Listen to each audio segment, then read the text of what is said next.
Welcome everyone to another recording of Two Geeks and a Marketing Podcast. As always, we're here to keep you up to date with the latest news, tech, content and wisdom from the world of marketing. As always, it's my pleasure to introduce you to my co-host, who is a man on a mission to demystify digital marketing. He's the host of the Content Marketing Studio video podcast. I give you Mr. Pascal Fintoni. Well, thank you very much. Another week, another episode, Roger. And what a pleasure it is to spend time with a man who's also on a mission to keep marketing simple. You're the voice of the Marketing and Finance podcast and the host of the Roger video series. I give you Monsieur Roger Edwards. Oh, Pascal, we have got a cracking episode today. It's episode 34, and the film we're going to talk about today is one of my favourite films of all time. But I just can't get excited yet about the film because we've got all the other segments of the show to get through first. So shall we start by heading straight into the news? And we start with YouTube, who has finally added a stage to the video upload process, which we will check for copyright violations, hopefully putting an end, Roger, to being hit with a copyright strike without warning. Now, everyone is talking about NFTs. If you don't know what an NFT is, NFT stands for non-fungible token, a way of attaching the blockchain's non-duplicable eternal smart contracts to all sorts of artistic creations of widely varying sorts. Now, that probably sounded like complete gobbledygook, and we'll come back to that. Let's continue with the Advertising Standards Authority, ASA, has threatened to name and shame non-compliant social media influencers after a review of their post revealed the majority are not properly labelled as advertising. Japanese beer brand 𝗧𝗵𝗄𝗏 𝗔𝗽𝗃 is partnering with electronic music platform Resident Advisor to invite customers to discover Tokyo by immersing themselves in a virtual experience using spatial radio. I like that. Now, singer Sophie Ellis-Bextor is amongst the celebrities serving alcohol-free lager through home windows in the latest campaign to promote Heineken 0.0. And Pizza Hut spins boxes into Pac-Man AR games for a nostalgia campaign. Scan a QR code, play the game, and then share your scores on Twitter. From Pizza Hut to PepsiCo, they are promoting a new relaxation beverage, Driftwell, on social media with a message about cutting back on excessive screen time, which can lead to unhealthy habits and prevent a restful sleep. And Ariel is launching a campaign called Every Degree Makes a Difference to encourage Europeans to wash clothes at lower temperatures in a bid to reduce the carbon footprint of laundering clothes. So Pascal, quite a lot of sort of fast-moving consumer goods things in here this week, and big brands, Ariel, PepsiCo, Pizza Hut, that sort of thing. Must be spring, Roger. Must be spring.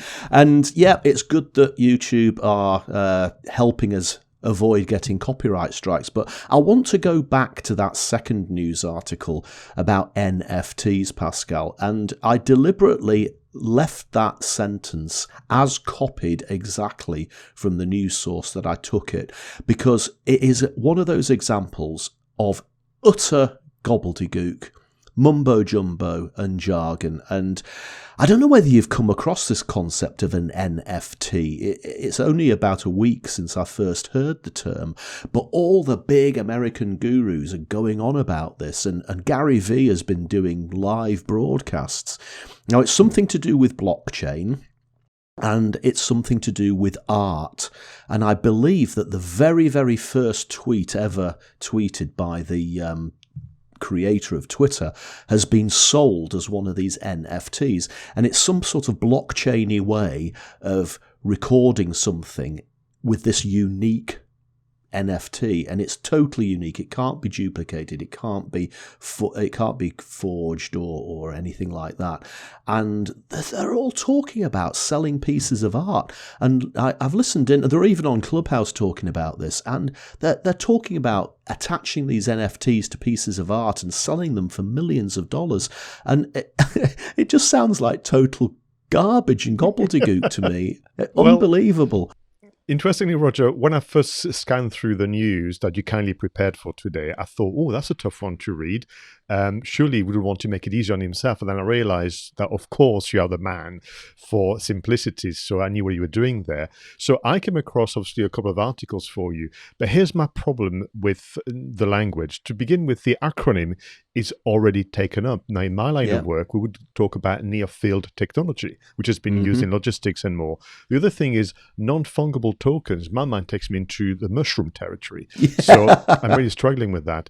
And for me, if personally, I do see myself to have a pretty average kind of level of IQ and intelligence, but if I have to read an article more than once to understand what on earth they are talking about, then from a communications point of view, they've got to be careful. And I get it, because I'll be the first one to get excited about my favorite subject, but you've got to be very, very careful, in my view, about this whole kind of blockchain ecosystem. It comes across now too much as very pretentious, a bit elitist, which essentially, if you don't get it, your fault, you're dumb. And I think they have a big PR job to do to make themselves more accessible. But simply, for me, when you're not in a position to express yourself simply and clearly, for the majority of us, it's just a warning sign that this is probably just bloated information. Yeah, and I'm almost at the stage now where if Gary Vee is saying something's good, then I automatically tend to just run very fast away from it in the opposite direction. So let's move on. That was just frying my brain, all of that NFT, non-fungible, all to do with mushrooms. That's fantastic. Again, another slight against influencers here. Influencers do seem to come up on the show quite a bit, and they're not telling people that some of these pictures they're posting on Instagram to their millions of followers are in fact adverts. And it suggests to me that this whole subgenre of influencer marketing could come crashing down unless people start taking it more seriously. Yeah, and I think they need to start to just legitimize their activities. And I would have a lot more respect if somebody would literally claim it and say, I'm using Instagram because I'm in the business of, as opposed to hide them behind pseudo post. But when I was looking at the news again today, I also made the mistake I misunderstood what the singer 𝗖𝗵𝗲 𝗪𝗃 was doing. I thought you had to go to her house to get the beer. And then on second reading, I realized that somehow she's going around the UK, obviously captured on social media and more, to deliver beer to your home.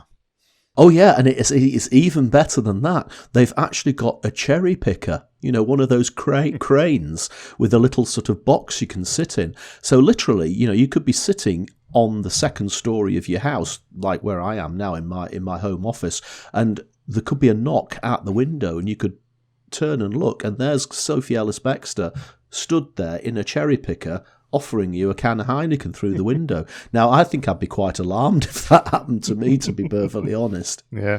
I love the idea of, Japanese beer, Asahi, and joining up with kind of a media company. I just love this kind of convergence of different industries.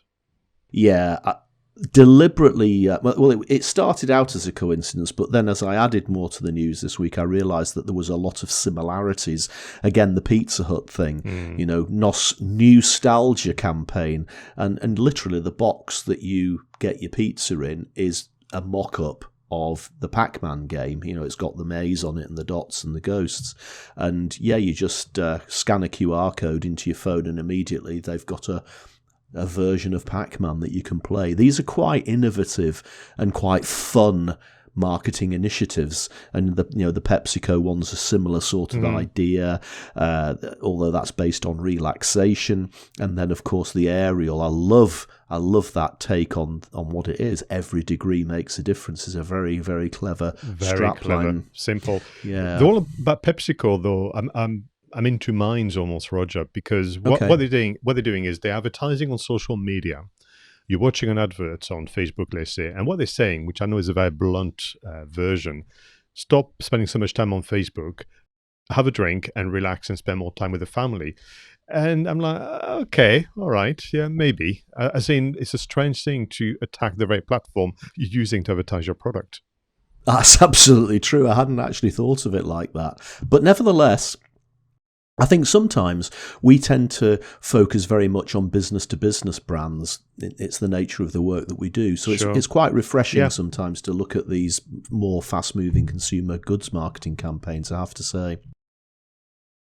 So shall we move on, Pascal? It's probably time for us to put some content into a spotlight. So let's move on to the Content Spotlights round. And in this part of the show, Pascal and I bring to the table a piece of content that's caught our attention in the last week. Could be a video, could be an article, could be a blog.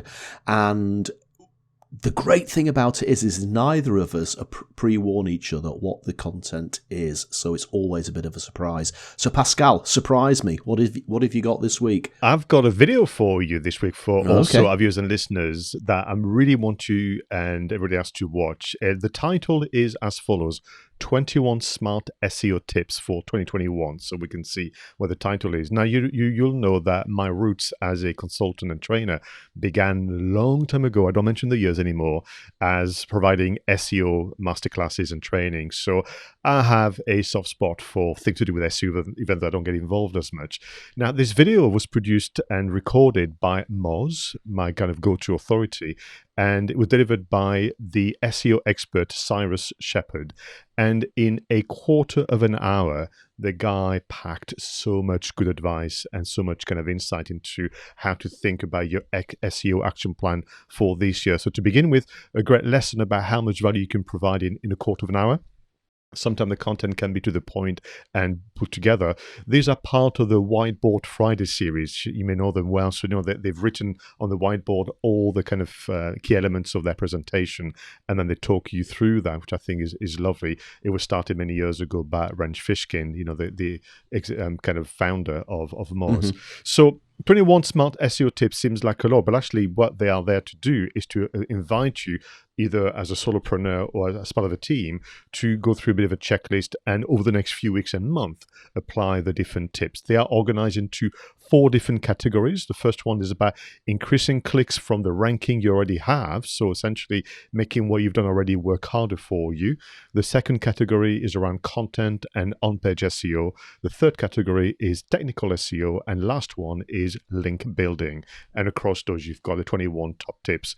So in increasing clicks, very quickly, I won't tell you all 6, but he's reminding us, and I think we're all being told off a little here, about putting enough time and effort in the meta descriptions and meta title.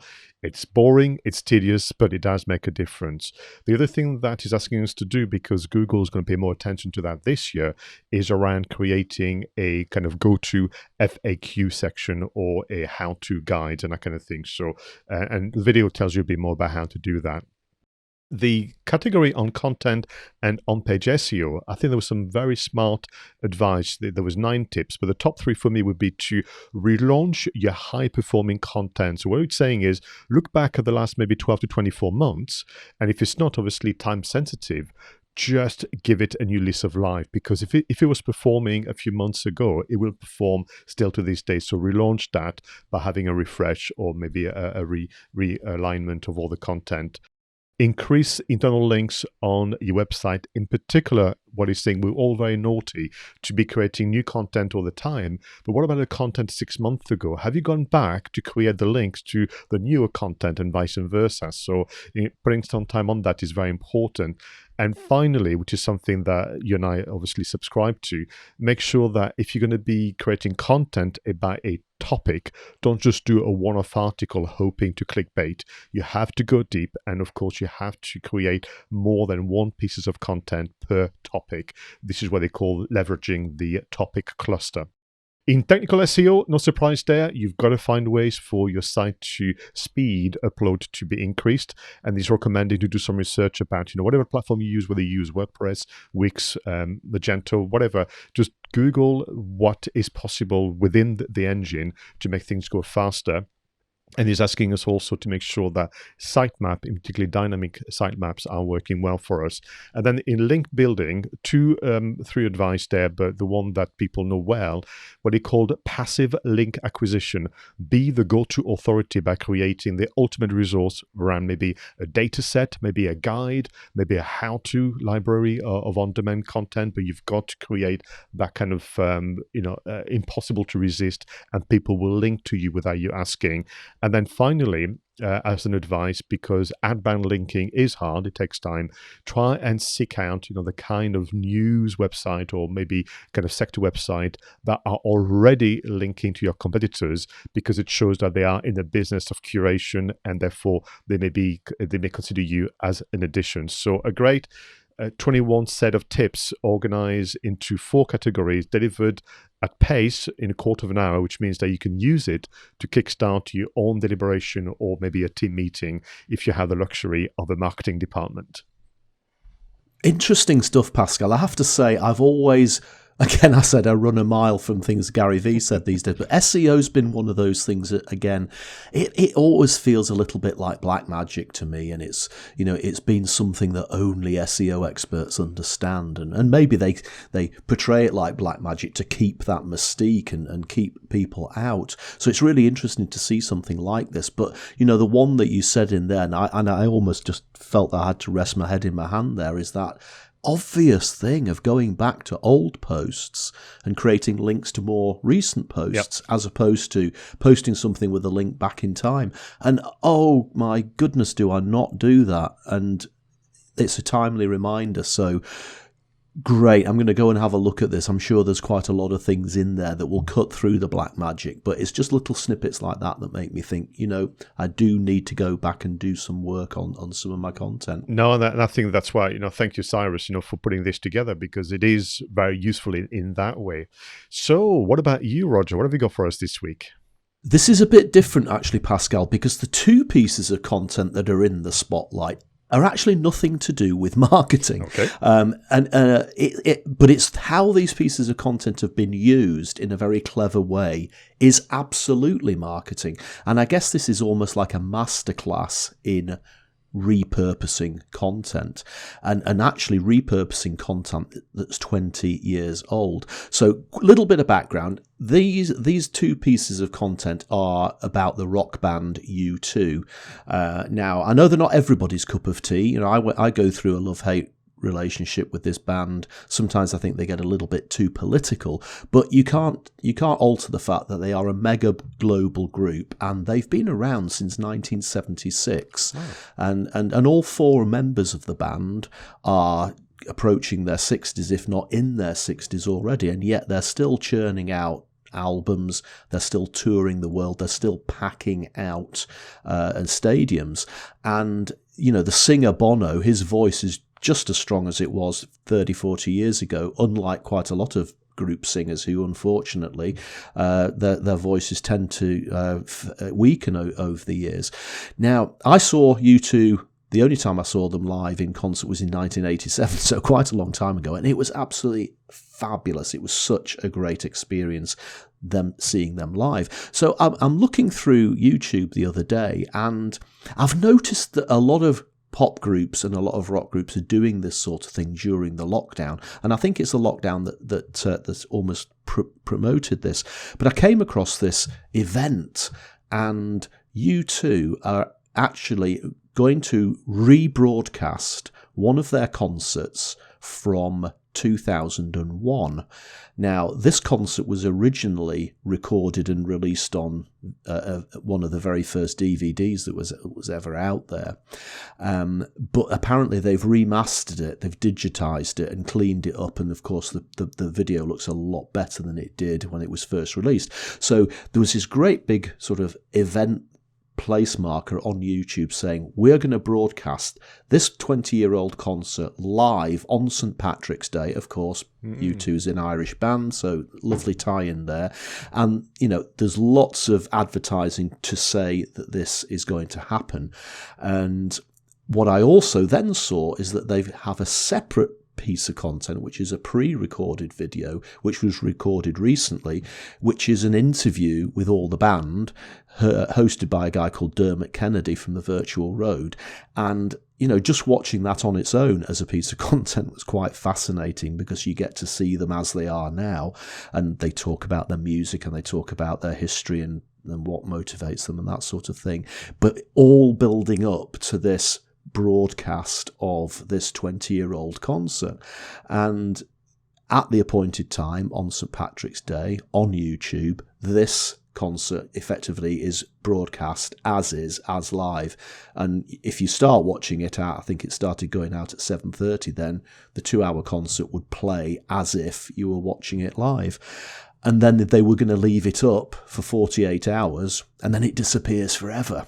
So they've created that sort of anticipation that we're re-showing this concert, and then they're almost encouraging people to get it watched within 48 hours, because then after that, if you want to see the cleaned up, remastered, digitalized version, then you'll obviously have to buy it.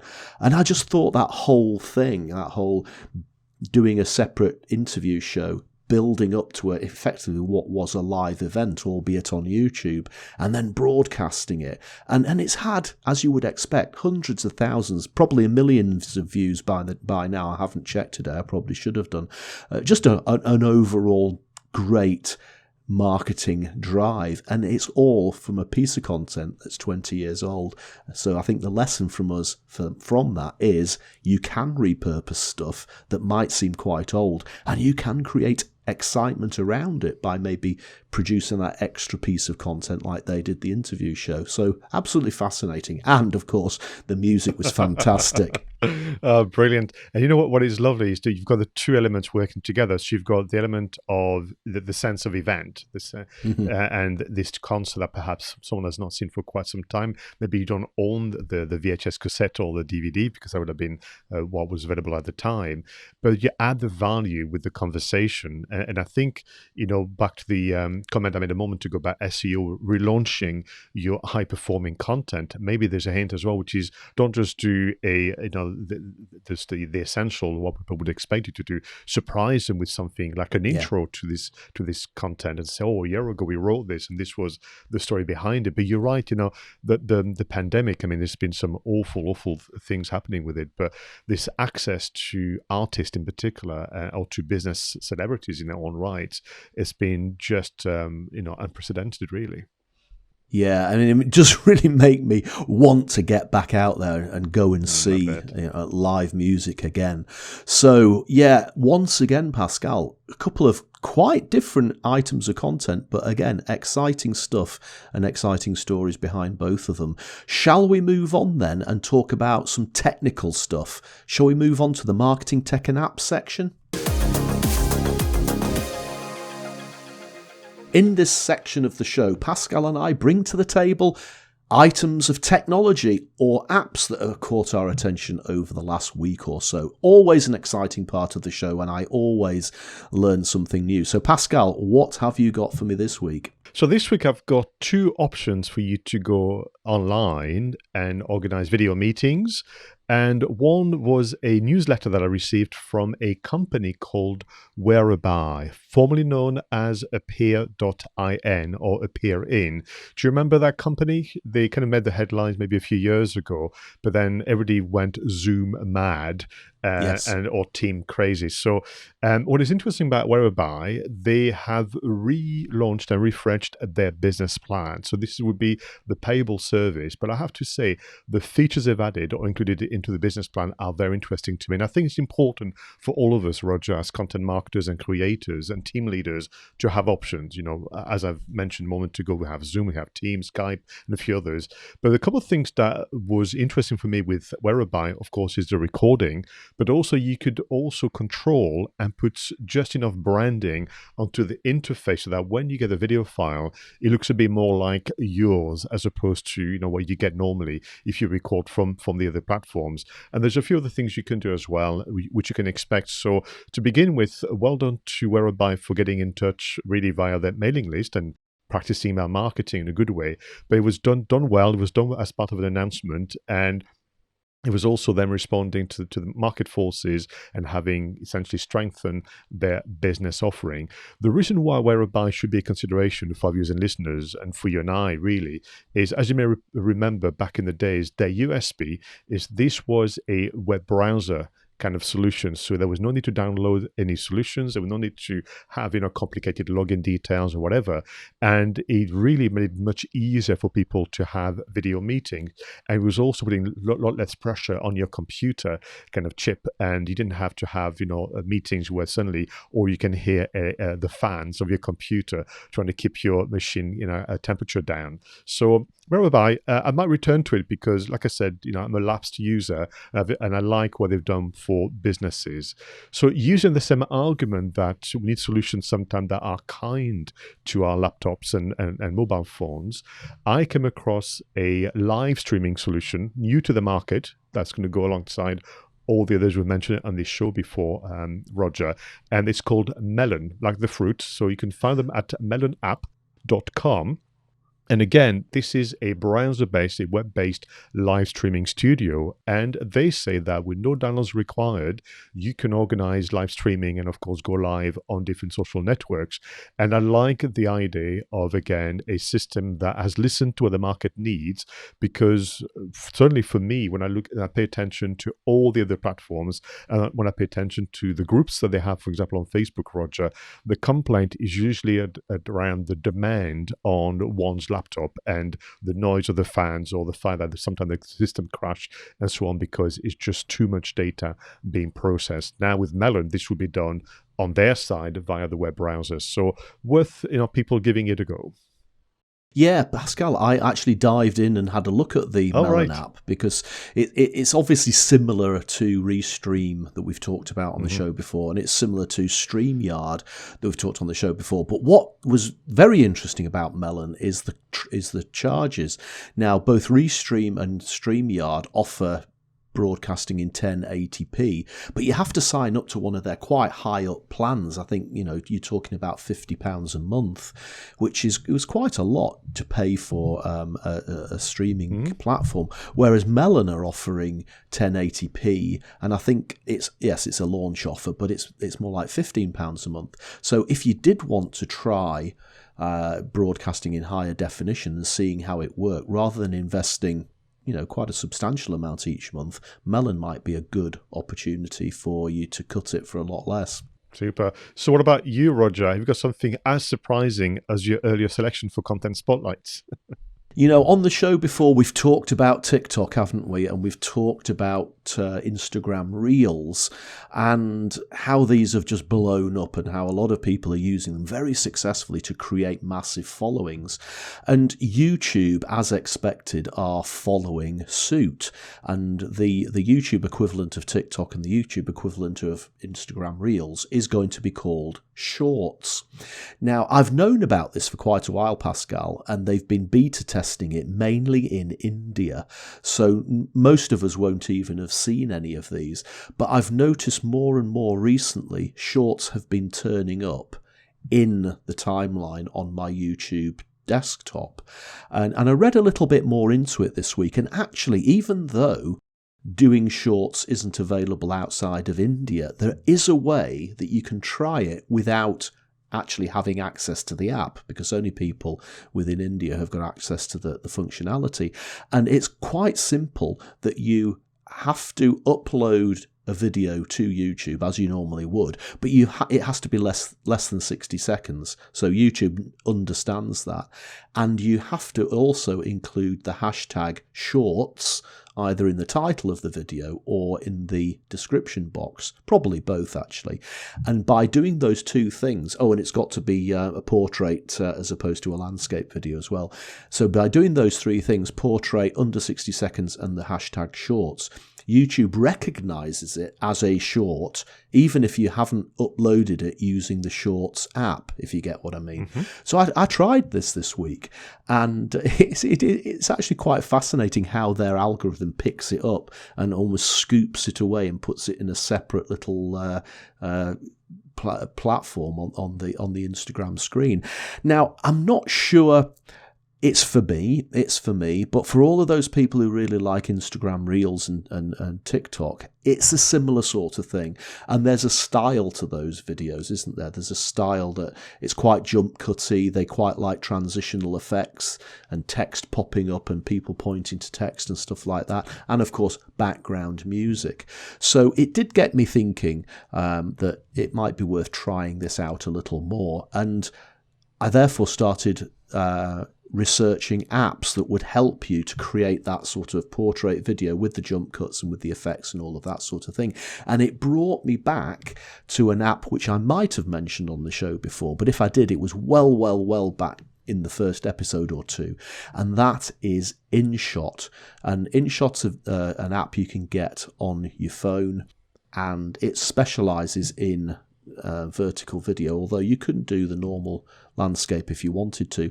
And I've downloaded this again and have another look at it, and it's got so many more transitions, so many more effects. It's really actually quite powerful. It's got some things on it that you couldn't do in something like Adobe Premiere Pro unless you bought loads of add-ons or you bought loads of templates. So if you want to do YouTube Shorts, when we finally get access to it in the UK, and maybe that'll be a long time off because it all seems to be the UK's last on the list. But if you want to do something on YouTube Shorts or even Instagram and TikTok, have a look at InShot because it's such a powerful little editing app. You have mentioned InShot a long time ago now, because we're on to episode 34. I'd not understood or appreciated that they were doing vertical video editing because, to your point, vertical video editing, as you know, and as our editor Tim knows, it's not that easy on a classic, editing bit of software. Am I right in thinking perhaps they would also edit happily square videos on InShot? Yes, it absolutely, and you can. It's actually quite powerful. You can pick. Not only can you pick the canvas size, so you can pick it as a vertical video or as a square video or as horizontal, or you could actually output the video as, say, a standard 1080 video, but with the vertical in the middle, or you can actually output it as the right shape. And I think what YouTube ultimately want you to do is they want you to output it as a vertical video so that it fits into this new format. So it's actually an incredibly powerful little app. Thanks. I will definitely go back to InShot. You know that my go-to is Quick by GoPro, but I think InShot definitely going to be like you, re-download it onto my phone. Yeah, and it's actually quite reasonable. You have to pay for it, but it's only about £9.99 for a whole year. So, unlike some of these video editing apps for phones, which, cost £50 a year, this one is incredibly good value. Good. So, Pascal, apps out of the way, tech out of the way. Now's the time, as always, to fire up the DeLorean, fire up the flux capacitor, set the controls of the TARDIS, and head back in time. It's time for This Week in History. And in 240 BC, Chinese astronomers observe a new broom-shaped star in the sky. It is the first confirmed sighting of Halley's Comet, and the last one was in 1986. In 1867, the US buys Alaska from Russia for $7.2 billion, roughly 2 cents an acre. And in 1939, The Hound of Baskervilles, first of 14 films starring Basil Rathbone as Sherlock Holmes and Nigel Bruce as Dr. Watson, is released. Wow. In 1968, 2001, A Space Odyssey, directed by Stanley Kubrick and starring Keir Dullea and Gary Lockwood, premieres at the Uptown Theatre in Washington, D.C. And in 1978, the British Conservative Party has recruited a major advertising agency known as 𝗧𝗵𝗲 in its bid to win the next general election. This was the first time a high-powered agency was used to get a message across. In 1981, President Ronald Reagan was shot at close range as he left the Washington Hilton Hotel just 1 mile from the White House. And in 1983, Monty Python's The Meaning of Life is released in the US. And finally, in 1999, 11 countries in the European Union adopted the euro as a common currency as the dream of monetary union became a reality. 1999, goodness. Yeah, 1999. We partied very hard that year, if I remember rightly.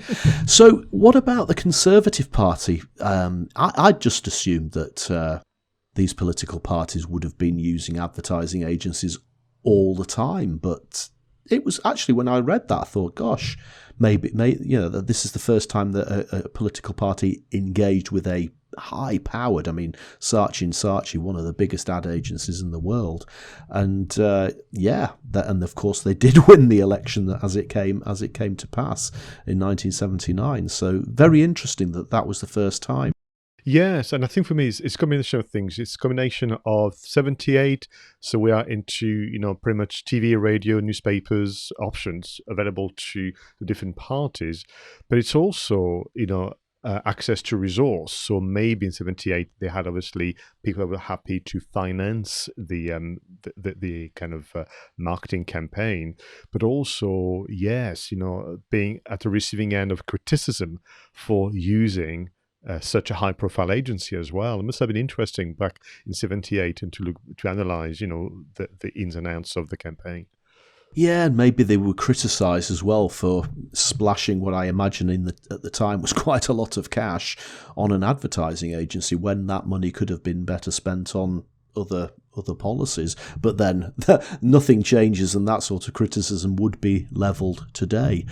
Now, 2001: A Space Odyssey. That's probably a film that will eventually get featured in the film section of the podcast. But that was a landmark film, wasn't it? Yeah, and I'd forgotten it was 68. As in, I'd forgotten it was such a long time ago, because this is a movie which is probably part of its strength that has aged really well. If you look at the photography, if you look at the storytelling and so on, it's just incredible. I must say, when I first saw it, I was rather young, and the ending just left me completely confused and bamboozled, and it was just a very difficult one to get your head around, because, of course, it's not Star Wars, is it, as a storytelling format? But what an achievement. Yeah, I was the same. I watched it when I was the same age as you, and I didn't understand it. The problem is, I've watched it more recently, and I still don't think I understand it. But visually, obviously, one of the most incredible films ever made. And Monty Python, The Meaning of Life. I just wonder whether that sort of film would ever get made anymore. Monty Python was always an extremely acquired taste, wasn't it, in terms of humour, and often very close to the edge. Whether they would get away with some of the things that they got away with then, I'm just not so sure. Well, certainly this movie didn't reach the level of controversy of Life of Brian. Yeah. But yes, particularly the ending, with this obese gentleman having one last wafer thin mint, mister. Wafer thin. Yeah, he was called Mr. Creosote. And then the waiter, John Cleese running away to hide before, obviously what happens. Yeah, they were really a wonderful addition to, the filmmaking industry. And do we have the equivalent nowadays, would you say, Roger? It's difficult, Monty Python as a collective and as a creative kind of group. Do we have an equivalent in 2021? I can't really say we do. I just don't think there is that sort of creative powerhouse. As I say, it was the day's alternative humour, wasn't it? It was so off the wall, quite a lot of it. But I think we can, quite a lot of the humour that we now have in films, I'm sure you can trace back to either The Meaning of Life or The Life of Brian or The Holy Grail. Yeah, that's Holy Grail, yes. I'm trying to think, would today's audience go firstly, they don't watch TV, of course, we've proven that point in the podcast, but can you imagine as a family nowadays, 2021, sitting down to watch for the first time ever with more recent comedians The Ministry of Silly Walks? Would it It would be interesting to put something like that onto something like Gogglebox, wouldn't it, to see the reaction that people would have. Oh, goodness gracious. So once again, lots of really interesting stuff happening back in the past. Yeah, can I also, before we move on, congratulate you for finding probably the oldest item on, this week in history, when the Chinese astronomers, discovered the 𝗂𝗂𝗃 comet. The last sighting was 1986, and I'm pretty sure I remember it, as a young teenager being excited. Sadly, the next time that it would be visible from the Earth, you and I won't be around. Is it about every 90 years or something that it comes back? Crazy, something like this, yeah. Yeah, again, I'm a man on a mission, not only to keep marketing simple, but to find the earliest bit of news. But I also remember in 1986, one of the stories in the Doctor Who season that broadcast in 1986 was about Halley's Comet. So again, I can remember. I don't actually ever remember being able to see it in the sky. Maybe it was just cloudy all the time. But anyway, let's move on now from what happened in the past to what is happening in the present. It's time for our creators' shout-outs. In the creator shout-outs part of the show, Pascal and I take a look at someone mainly from our close network, sometimes outside our close network, and we effectively shine a spotlight on a piece of content that they've created recently. So, Pascal, who is your shout-out this week? Now, Roger, you remember that a few weeks ago, you introduced me and the listeners and viewers to 𝗵𝗄𝗃. Yes. And has been great to watch, the evolution of the platform, to give it a test and so on. And as you know, I'm planning to do some live shows, using the platform. Now, the platform has a few co-founders. One of them is David Newman. And David Newman has started a new live series on 𝗵𝗄𝗃. You know that I am a romantic and I love new beginnings. So although David will be new to, very familiar, I would say, to production, I think this is a new series. I wanted to give it a shout out. And it's called Getting Started. And he's interviewing people and he's asking essentially, how did you get started and what were the steps and the many kind of highs and lows or ones, professional life to get you to where you are. And the guests so far have been just very interesting, but more importantly, they are people that I don't know. So it's just fascinating to open up your network and your understanding of people in different kind of profession as well as career paths. So the one thing that is exciting is that, for all those platforms that we mentioned a lot on the show, it is so rare to actually have access to the co-founders. So not only is David Newman obviously producing and hosting the Getting Started live series, but is clearly happy to be a guest on someone else's Q&As. He's very visible on 𝗵𝗄𝗃, as you know. And what is exciting for me, the more I spend time on 𝗵𝗄𝗃 and listening to David Newman, is that I feel amongst people who understand video production. And that makes sense because, of course, David Newman worked for Walt Disney for a while. He's also worked for CNN and Current Media. And he's also now the president of his own production company called BlackRock. So it just feels like a lovely place to be for people like you and I, content creators. But also, I'm just really kind of I appreciate that a co-founder is taking the time to be visible and accessible to its audience, but also to practice what they preach. And he himself putting the effort into producing this live series. So there it is. This is my shout out for today. Thanks, Pascal. And I'm going to talk about a lady called Robin Allen. Now, Robin is a financial advisor, and I've worked with Robin this year actually it was last year to be honest, but I've worked with her on a financial services conference. But Robin does quite a lot of video on the socials, and she's actually pretty good on TikTok, the aforementioned TikTok. So maybe she'll also branch out into YouTube Shorts when we get access to that. But the reason for the shout out is that every Friday on LinkedIn for the last year, Robin has been doing a little a shout out video, funnily enough, but it's a very, very interesting way she does it. Do you ever remember a song by Bob Dylan called Subterranean Homesick Blues?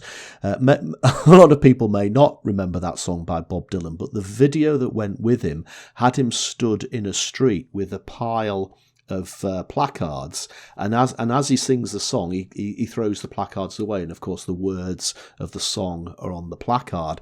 Now, you may have seen a similar thing happen in the film Love Actually. They actually have a bit where Andrew Lincoln tries to woo his unrequited love, and he stands outside, plays a song, and he's got the placard and he's got the words written on the placard. Well, every Friday Robin does her shout out video like that.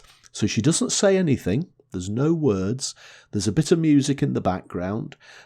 Sometimes it's a piece of pop music, whatever it might be. And she just takes these placards, and the shout-outs are written on the placards. And there's often some fun facts in there, the odd joke, the odd, fantastic facts, whatever it might be. And I just like it.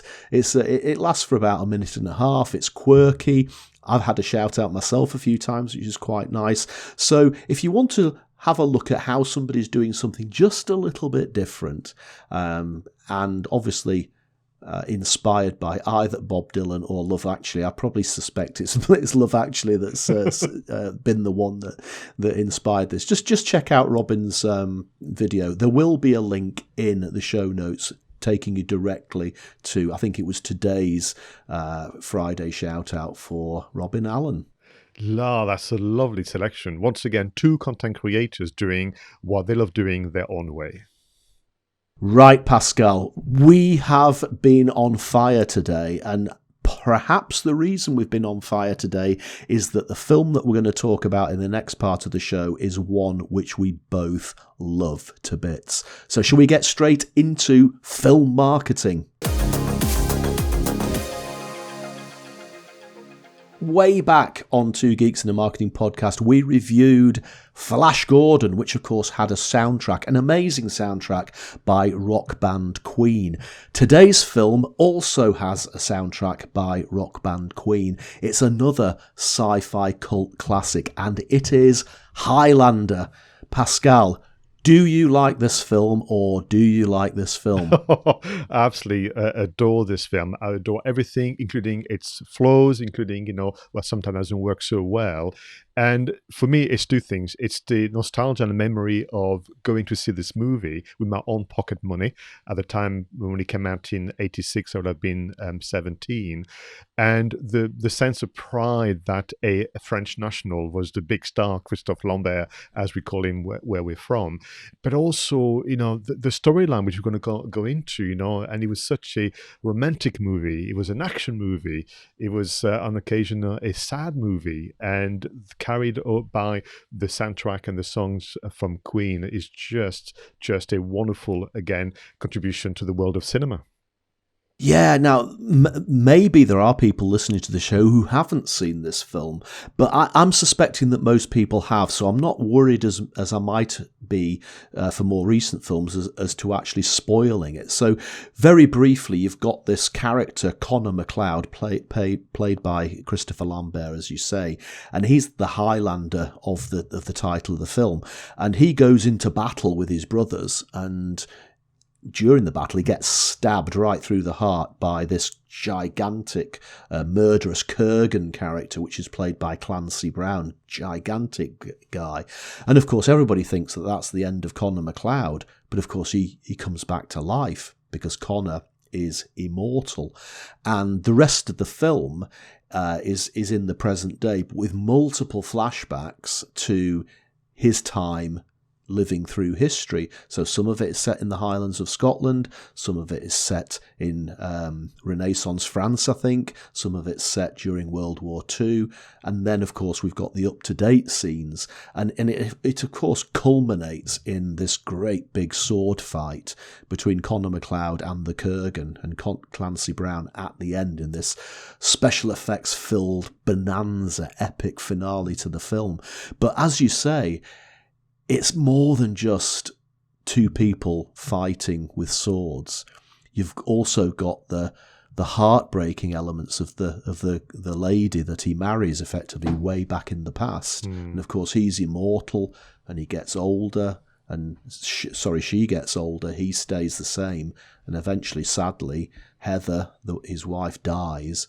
And that's accompanied by Queen's Who Wants to Live Forever song. Honestly, Pascal, I always end up in tears during that scene. It's the combination of the way they shot it in the Highlands, the fact that she's grown old and he's stayed the same, and that music in the background. Honestly, absolutely dagger through the heart every time. Interestingly, when we do film marketing, usually what happens, I end up watching the film afterwards because I'm so excited. I did the reverse on this occasion. I just couldn't resist because I absolutely love this film. I watched it last night again. And I was saying to Denise, there was nobody else but Freddie Mercury that could have sang that song. No. And as I'm talking to you, I feel myself quite moved because it's that awful curse, which is a curse really of immortality. And in fact, the reason why they are all fighting each other, and we have this, incredible sentence which has carried, I think, the marketing campaign, which we'll discuss in a moment, there can be only one, the gift of mortality, so that then you can love, then you can have children, and essentially probably enjoy life a lot more. Yeah, absolutely. I mean, again, it's a juxtaposition, isn't it? Because there are so many movies that have been made about people trying to find a way of becoming immortal. But this guy, and indeed all the immortals in the film, all they want to be is mortal. They actually want to be normal like the rest of us. And you're right, Freddie Mercury, nobody else could have sang that song, but the other songs in there, 𝗧𝗵𝗲 𝗪𝗏, yes. One of Queen's biggest hits, and that line is actually used by Conor McLeod several times during the film, isn't it? When he comes back to life, 𝗧𝗵𝗲, it's phenomenal. And so many. I mean, thinking back to Flash Gordon, which was the other Queen soundtrack film. So many quotable quotes in that film, but this one again. I could recite so many lines from this film because it's so quotable. What is interesting for me as the first-time viewer, if I cast my mind back to 1986 when it was released, I think for us it was the summer of '86. It was released in the spring of '86 in the US, and we'll come back to that. But I had never seen Scotland showcased in that manner. So you must understand, for me, as this French teenager, I've not travelled much back then. I mean, we knew quite a bit of France and Spain and so on, but Scotland was something that we knew about, and we had some ideas about it. But when you sit on the big screen, and I think the director of photography have done an amazing job to choose amazing locations, which I know sometimes people say, oh, it plays like a tourist board, kind of video clip, the way they've chosen on purpose some of those landmarks. But in 1986, I hadn't seen any of that. No, I mean, it was filmed at Island Doan Castle, wasn't it? Which is spectacular. It's just up the road from where I live, of course. And I suppose we also ought to mention Sean Connery. Yes. Sean Connery. Ironically, you've already said Christopher Lambert is a French actor playing a Scot, and in this film, Sean Connery, who is a Scot, is actually playing a Spanish swordsman, which is a bit bizarre. But obviously, Conor McLeod and Ramirez, who is Sean Connery's character, come together in the past, and Sean Connery is the other immortal, but effectively teaches Conor McLeod how to become a swordsman. And of course they have a fabulous relationship. But you've always got it in the back of your mind. The first time I ever saw that film, I'm thinking, well, if they're heading towards this day where there can only be one, one scenario could have been that Conor McLeod would have had to have fought Sean Connery for the prize at the end of the film. Of course, that doesn't happen because the Kurgan comes along and takes Sean Connery's head before Lambert's. But I just always thought there was that hidden subtext there. But one of Sean Connery's best performances, I think, beyond James Bond. In fact, when people say Sean Connery, apart from James Bond, his role in this film is always the one that I think about. Yeah, you're right. And what was interesting, he played the role of the mentor in screenwriting terms. Is not actually on screen for very long, but those scenes that he, with Christopher Lambert are just so memorable. Although I will say that on occasion, Clancy Brown pretty much steals the show. Oh, he's just the epitome of evil, isn't he? You know, hello, pretty. He's got that. He's got a very deep and gurgly voice, because early on in the film, I think 𝗏𝗏𝗧𝗏𝗏𝗏 swipes him in the neck, doesn't he? That's Ramirez. Only because I saw it last night. I can correct you. Okay, so Ramirez does that. Yeah, hurts, doesn't it?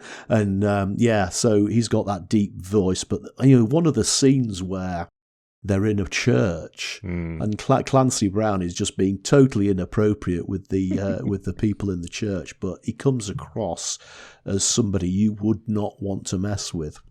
I'd like to spend just a moment as well to talk about the film technique and the cinematography. Of course. So I did not appreciate it at the time, but this would qualify, Roger, as a low budget film, incredibly, you know, in terms of even the standards of 1986, but also, you know, the director, 𝗓𝗏𝗏, if that's how you pronounce his name. This was his second feature film, but he had a long track record in doing music videos as well as TV adverts, which is also, as we know, the career and the journey of Ridley Scott. And I think you can see that into the pace of the movie, the way the camera is moving all the time. You know, it's rarely kind of sat on a tripod just doing the usual framing, but also on occasion you can tell that they were rushed. And you know, this is the kind of things you can forgive, because ultimately the result is so present. And the one thing that at the time I remember, and to this day I still applaud them, are the transitions between past and present and present and past. The most famous one is when Christopher Lambert, now called Nash, because of course every 30-40 years he has to change his identity being an immortal, is sat in his New York apartment and he's just thinking through, you know, what to do next, and the camera just shifts towards the aquarium and then pans up, and we end up on the lake in Scotland, you know, a few centuries prior. And that transition is essentially flawless, and there's many other examples like this, but that to me was also exciting to watch. No, there's a wipe cut as well at some point where I think he's sat in the audience in a boxing match, and I think the camera starts panning down, and as it pans down towards there's this wooden frame around and as it pans down, it just completely changes to the past, and you think, oh, how did they manage that in one take? That was very, very, very clever.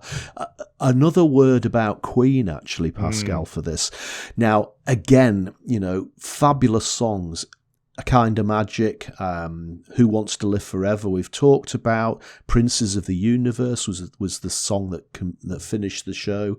And Hammer to Fall, I think, was used in the film as well. Hammer to Fall, they famously played during their Live Aid set in 1985, which is absolutely fantastic. But I didn't realise that the soundtrack for Highlander has never, ever been released.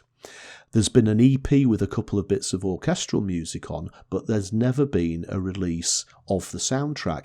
Now, Queen themselves, in 1986, 1987, did release an album which was called A Kind of Magic, but effectively they included on that album remixes, in some cases completely different mixes of the songs that were in Highlander. But the versions of the Queen songs that they recorded for the film have never been released. You can only actually hear them by watching the film. It's actually a wonderful bit of trivia, but also shows, you know, what can happen, and it's almost something that needs to be corrected somehow. But of course, this year I just realised is the 35th anniversary of Highlander.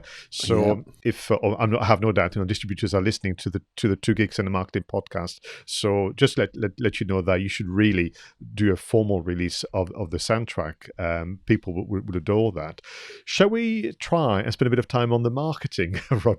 Yeah, we probably better had, haven't we? We probably better had. So, I mean, this was in 1986. I can't actually remember much of the marketing for this film, although I'm pretty sure that I understood the buzzwords in advance, like there can be only one and it's a kind of magic. So did they use those straplines in the marketing campaigns? Well, I think in terms of marketing campaign, they actually pulled together one of the best example of what a movie trailer should do and should be. So I would highly encourage people to go on YouTube, because that's where you can find all this amazing stuff and watch what would be at the time a long trailer. It's 2.5 minutes for a movie, and the way in which the trailer reveals a story but actually keeps so much mystery, and the way in which the different characters are given equal importance. So you have Ramirez, you have Rachel, you have Heather, you have the Kurgan, and so on. And they have snippets of dialogue that literally says to you, this is a story that I need to discover. Of course, you have the snippets of the sword fight and so on. And can I just say that it's absolutely fascinating for me to observe that sword fighting and this business of using swords in a world of cinema is really present all the time. Indeed, we know that the writer of the original kind of treatment, Gregory Wilden, was inspired by Ridley Scott's 1977 movie, The Duelist, which is about those two individuals who are chasing each other, not quite across time, I would say, but certainly across land, to essentially finish a duel. So the trailer was really, really well crafted, and it shows that they put the time into that. I think the posters, they kept changing. So you have this beautiful one, which is almost like hand-painted poster of the main character during what we now know to be the quickening. And then you had one which was more the promo photo of Christopher Lambert, kind of wearing a brand new costume with the kind of Highland landscape behind him, which I think was usually the cover of the VHS cassette and DVD. But after that, really, Roger, it was word of mouth. But here's a thing that I discovered more recently. There was definitely a split between the marketing machine and campaign in the US and the one in Europe. The US distributors deemed the movie to be far too European. Therefore, he would not work, and therefore they didn't really bother much. They also asked for the film to be cut. So the film in the US was nearly 10 minutes shorter. Why? For example, they felt that Kurgan being rude in a church would not be right for the American audience, so they had to cut that. They felt that when our hero, 𝗏𝗏 meets Rachel as a child for the first time during the Second World War and is killing the Nazi soldier, that was just too much. They wanted that taken out. But of course, then that makes no sense. Who is Rachel, and why is it yet a second very harsh separation for our hero? So the US market really literally ignored Highlander for quite some time, until he came back, of course, as a cult classic. I had some, sympathy, because, of course, 86 was the year of Stand By Me, Platoon, Top Gun, The Fly, Short Circuit. So there was a lot of other movies to be promoted. And I think really it was Europe and the UK that kind of really were behind the film. Well, I mean, it showcases Scotland, obviously, as we've said already. But, the vast majority of the film is set in present-day America. So, it's baffling now, looking back, to think why they would do that. And again, to me, the church scene, that is the Kurgan, isn't it? That is him being evil. And, oh, for goodness sake, and the backstory of Rachel. The whole film is layered. The mortal people's lives are layers within Conor McLeod's overall life, and by cutting the layers out like they did by editing the film is just a monstrous, monstrous thing to do to such a fantastic film. You can just imagine the American distributors saying, "Can you just make it more of a fighting film?" And he said, "No," and maybe you're right. Maybe we have just a more nuanced sensitivity when it comes to storytelling in Europe, and so be it. Interestingly, this movie, here we are 35 years later, still talking about it with much passion and really affection for it. The Christopher Lambert was at the Glasgow Comic-Con event last year, and I couldn't make it. Sorry, 2019, should I say? And he was treated like royalty, as you can well imagine. It so happens that when we see obviously Conor McLeod with his cousins and family members and clan, and when they have a battle, they use actually a lot of the local residents from Glasgow for those scenes.